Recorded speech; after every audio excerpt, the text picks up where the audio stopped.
So coming up, the 5 items that you need that no one else tells you for a long haul flight.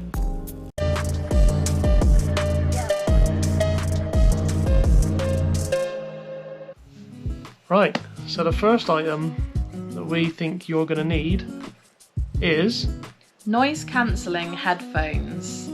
Obviously you get left with the dodgy ones that are on the plane that they give you, you know, they're the old like 80s over the air ones that don't really work.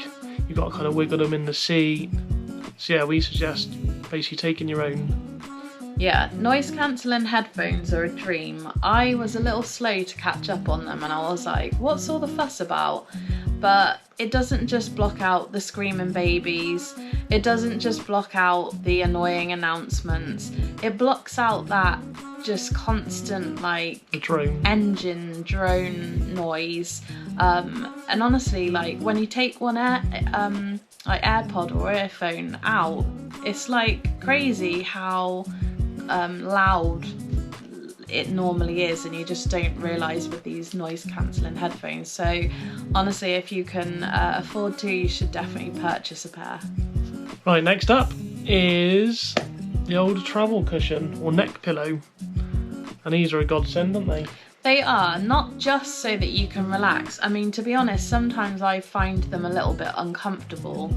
I know you can buy loads of different ones, gel filled or like quite squashy. I guess it depends on your personal choice. But honestly, the great thing that I find is sometimes I really suffer with a bad back, especially with like long haul flights, being sat in economy. Sometimes I just wedge that cushion right behind my back as a bit of a support. So usually I'm using it as that instead of an actual cushion to rest on, but yeah, definitely recommend them. Right, next up is footwear that you can just slip on and off, so either your slides or some slip-on shoes. Obviously one, it helps your feet so you can move your toes when you're sat down for a long period of time, and also very important when you go to the toilets. Yeah, you don't want to be walking around that aircraft, especially in that toilet, with your socks or no socks on at all. It's pretty disgusting. So yeah, definitely wear your shoes.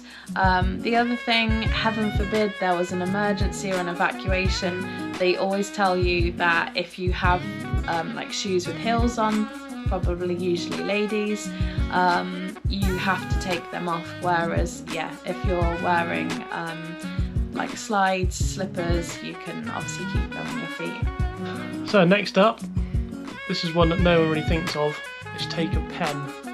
Yeah, how many flights have we been on where we've needed to fill out some paperwork to get through customs? So yeah, like your visas or anything like that, word searches. And it's not like bingo, they're not handing out the cards and a pen, they hand out the cards and you're expected to have your own pen. So maybe if you enjoy doing a crossword or something like that, but these days a lot of things are electronic, you're using your iPad or your Kindle or something else, so it's easy to not need a pen on holiday, but definitely you should pop it in your travel wallet with your passports, and yeah, it's there when you need it on the plane. Or at least another one, so take two in case the first one doesn't work. So and our last tip is pre-packed toiletries. So what do you mean by that? I mean, like, when you get to the airport and there's all these rules about all of your toiletries, if they're not in your suitcase that's going on the hold, they go in your hand luggage. They've got to go in a plastic bag, and generally the airport's really busy and everyone's trying to do the same thing. Everyone's trying to unpack their bags, get their toiletries out, put them in these plastic bags. Like, it's stressful as it is. So what we would advise is to pre-pack your toiletries.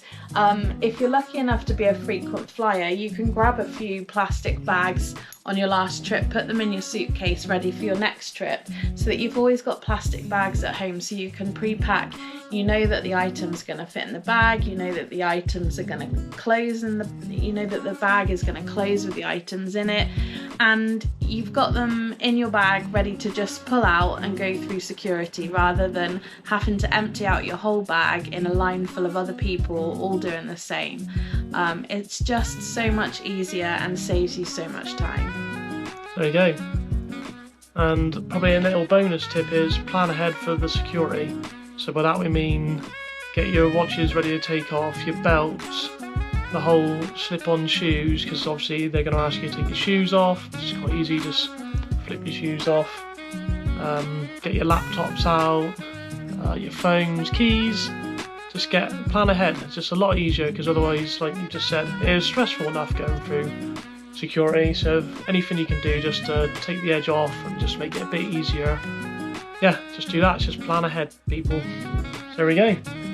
That is our top 5 and a little bonus tip for you on how to make long haul flights that little bit easier.